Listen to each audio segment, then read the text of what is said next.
बाड़ा देवला सुमरन करऊं, मन में तोरे नाम जपऊं था। जंगल पहाड़ नदी और धरती, तोर कृपा में जीवन धरऊं था।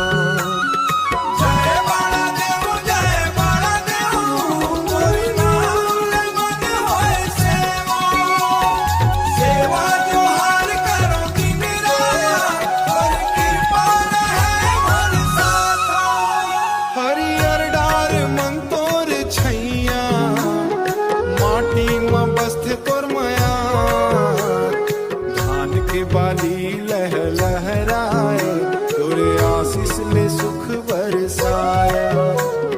सूरज चंदा तोर गवाही, धरती माता तोर अगुवाई। गाँव गाँव में तोर जयकारा, बाड़ा देव हमर रखवारा।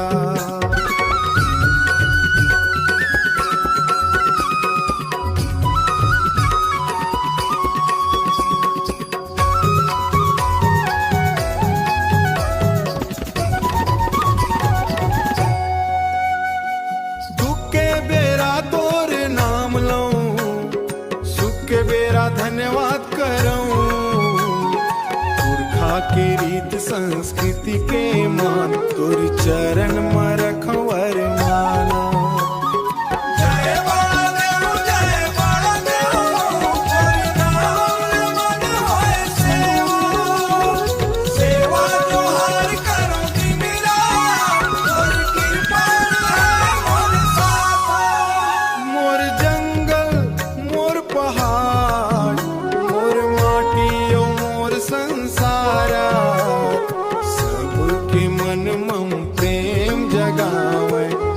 देव सबला बचावा।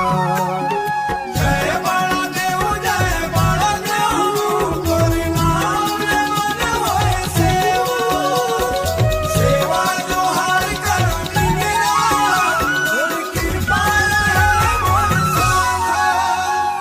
बाड़ा देवला सुमरन करऊं, सेवा जो हार अर्पण करऊं। मोर धरती मोर पहचान, तोर नाम ले बढ़े सम्मान ले।